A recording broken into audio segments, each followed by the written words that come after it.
嗨，大家好，欢迎来到死人驾到的你不知道的三国系列，我是主持人叉叉 Y， 我是金老师。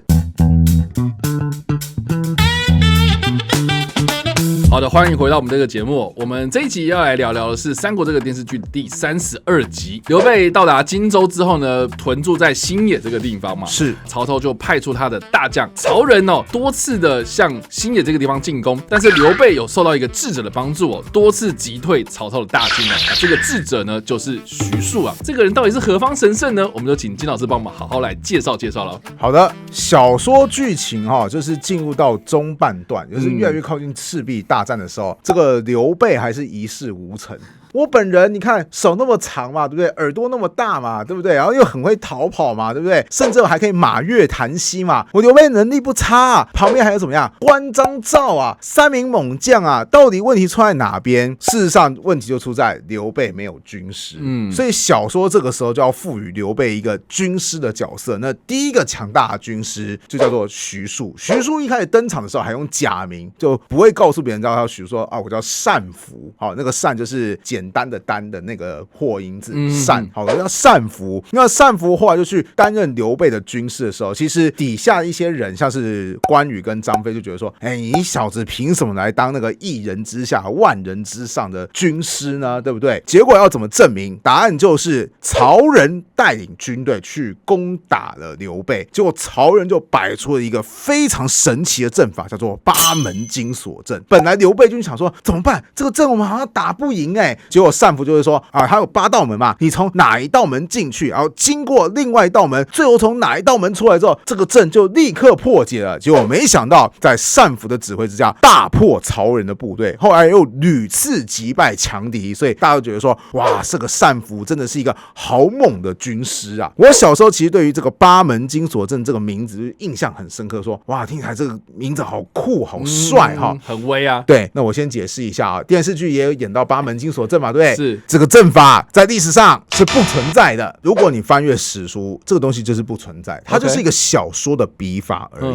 你如果真的要讲说，那你有没有很像的东西呢？史书有提到个东西叫做八阵，注意不是八卦阵，就叫八阵。OK， 哪两个地方有提到八阵呢？第一个叫做孙膑兵法，就是战国时代很有名的一个兵法，叫做孙膑。它里面有提到用八阵战者因地之利。好，它有提到八阵的名字。请问你听得出来他讲的什么内容吗？他就讲这样子而已吗？对，那只知道说这个东西的名称，但是不知道它到底是什么样的内容啊。是，那我们来看《三国志》有没有八阵呢？答案是也有，而且使用者是非常著名的诸葛亮。《三国志》是这么说的：亮性长于巧思，推演兵法，作八阵图，贤得其要语。就是说诸葛亮这个人很有巧思，那他在兵法上曾经总结出八阵，还把它画成图，叫八阵图。对，很厉害，很得兵法的要义。好了，你也知道八阵很厉害，请问一下它到底什么内容？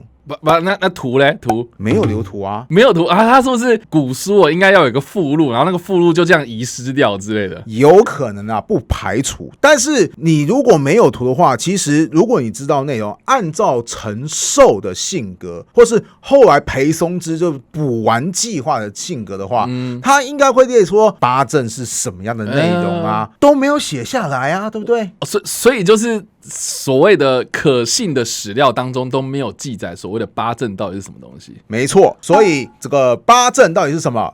我们历史上已经很难以去推论，更何况没有八门金锁阵这个东西。当然了，我觉得八门金锁阵它还是有些贡献的，除了在小说当中听起来很帅之外，它后来还影响了一部漫画，叫做《火影忍者》。《火影忍者》当中有一门忍术叫做八门遁甲，它就告诉你说，人本身就是个气场，好，只是呢，我们原本有很强大的能量，但是我们为了维持生活，我们就要限制住自己，不然的话，这个能量太强大，可能会把你自己本身都给摧毁掉。那人的身体总共有8个限制器，每开个限制器就叫开一个门，所以当你把八门遁甲的8门都给打开之后，你就可以获得超级强大的力量。但是注意，8门的最后一道门叫做死门，所以当你把死门都给打开的时候，你力量超强，但是你也一定会死掉。火影忍者的故事当中，后来有出现一个接近于大 boss 的角色，叫做宇智波斑。那宇智波斑已经强到说，所有人包含主角在内一起联合起来都打不赢他。结果此时有一个会八门遁甲的忍者阿凯老师就说：“要看来找我出手了。”他就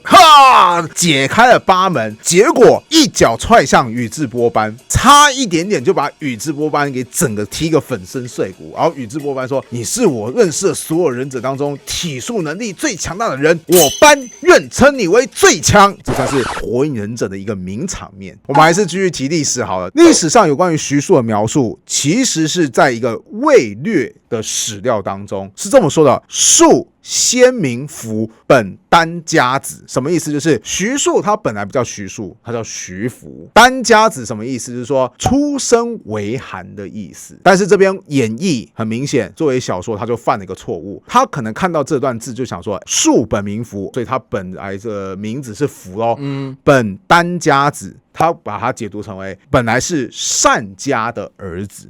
因为单有很多不同的读音嘛，他就以为放在家的前面就是这个人姓单。对对对，okay. 所以就是说他化名为单福，就想说，你看我引用的史料很正确吧？不好意思啊，这个罗贯中，你引用的史料就是你只看了一半，而且还阅读错误哈。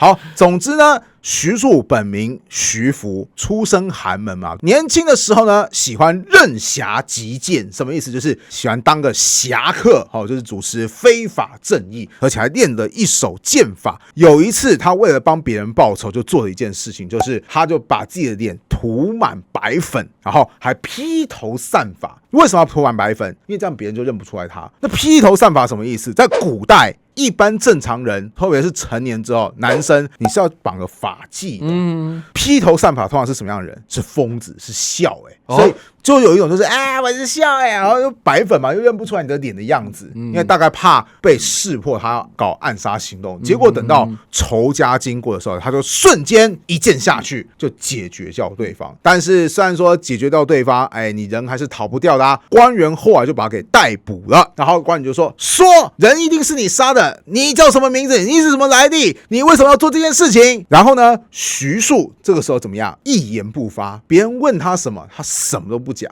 哇，这个法治概念很先进哦，缄默权对，当然不是这个样子，反正就是我不讲，你也不能拿我怎么样啊。是。那官员说不讲话是不是？就把他给带到大街小巷，就说来，大家给我指认看看这个杀人凶手是谁，指认出来重重有赏。总之帮我们澄清案情。没想到所有人看到之后，有些人认出来说，这不就是徐福吗？徐福是他本来的名字嘛，对不对？但是没有任何一个人出面指认他。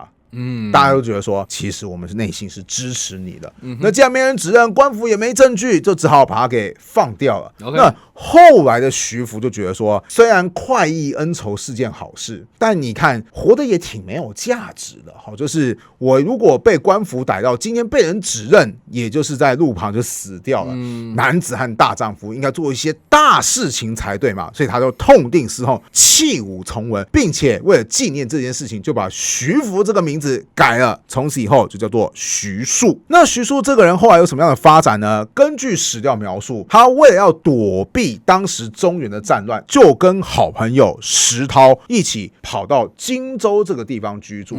也就是在荆州，他认识同样来到荆州的刘备，并且大概就是对刘备非常的认可吧，就决定投靠刘备。那刘备也很重视这个人才，此时徐庶就提出了一个重要的提议。什么提议呢？就是说我们荆州有一个人叫诸葛孔明，别人给他的封号叫做卧龙将军，这是个人才，你要不要去见这个诸葛孔明呢？也就是徐庶其实就是诸葛亮的引荐人。所以他其实对刘备未来的发展是很有贡献的。可惜他到底还有什么其他的事迹呢？不知道。因为过没多久就发生著名的长坂坡战役，也就是后来曹操去攻打荆州嘛，那刘备只能落荒而逃嘛，在长坂坡这个地方被曹操的精锐骑兵给追到大家四散奔逃，很多人被抓了。其中一个是谁？徐庶的老妈。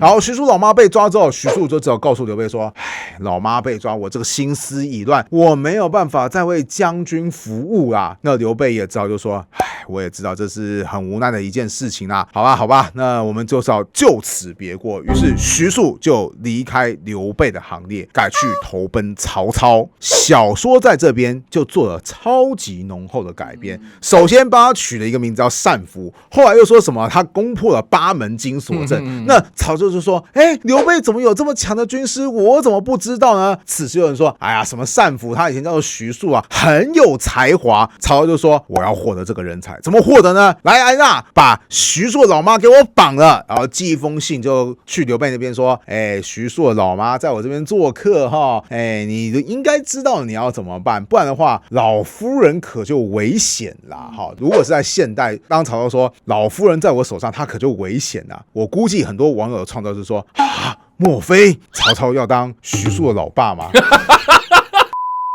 好，重新说回来，好，不开玩笑。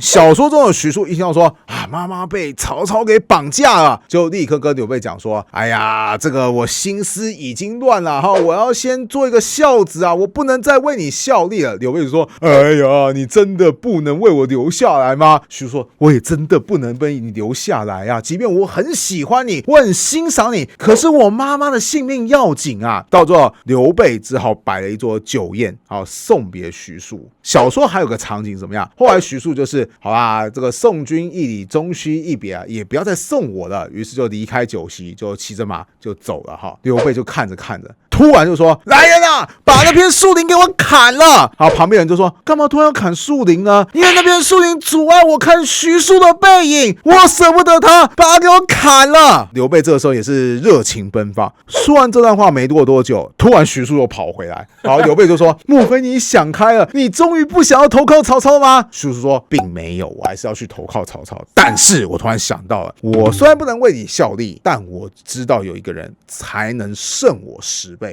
如果拿我们2个相比的话，我是萤火虫，人家就是一轮明月啊，我们那个光亮是不能相比的哈。我走之前差点忘记提示你有这个人了，你一定要去拜访他。”刘备一听说什么比先生你还要更厉害吗？请问到底是谁呢？徐庶回答：诸葛亮。这边就是又衔接回上正史了。不过小说还是对于徐庶有个编排的结局，就是徐庶后来赶回到曹操那边去说：“好啦，我为你效力，快点放了我妈吧。”然后曹操就说：“哎呀，你妈我照顾得很好啊，对哈，那你要去见你就去见她。”徐庶就来见到妈妈，就说：“妈妈，我回来了。”徐妈妈就表示说：“我不欣赏曹操，我欣赏刘备啊！你投靠刘备，我多开心！结果为我这个老太婆，你竟然来投靠曹操，我对你太失望了。”后来徐妈妈就选择自杀了。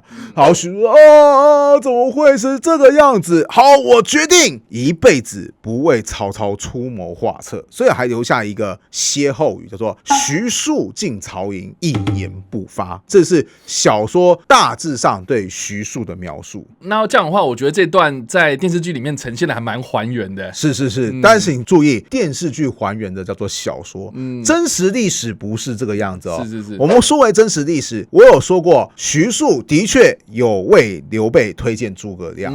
后来徐庶为什么离开刘备呢？也的确跟妈妈有关系，是因为在长坂坡之战，徐庶的妈妈被曹操那边给抓到了。徐庶说：“不行啊，我心已乱，我要投靠曹操。”那他也就真的投靠曹操。之后他在曹魏势力这边逐渐累积他的官职，他到最后后来担任什么右中郎将、御史中丞。注意，这已经是有一点点高阶的官员。如果徐庶真的像小说说的一言不发，他有可能升官到这个地步吗？不可能嘛，他还是有一些对曹魏的贡献的，只是可能不多，因为他升的官职没有到最高，以至于后来诸葛亮攻打曹魏的时候，就打听到说：“哦，我以前认识了2个好朋友，徐庶跟石涛，一个当到了御史中丞，就是徐庶嘛，对不对？石涛呢，他则是当到了一个地区的太守。”诸葛亮一听就说：“天啊，曹曹魏人才这么多吗？我有2位朋友多么有才华的人，顶多只能当到御史中丞跟太守，难道曹魏的国力这么的深不可测吗？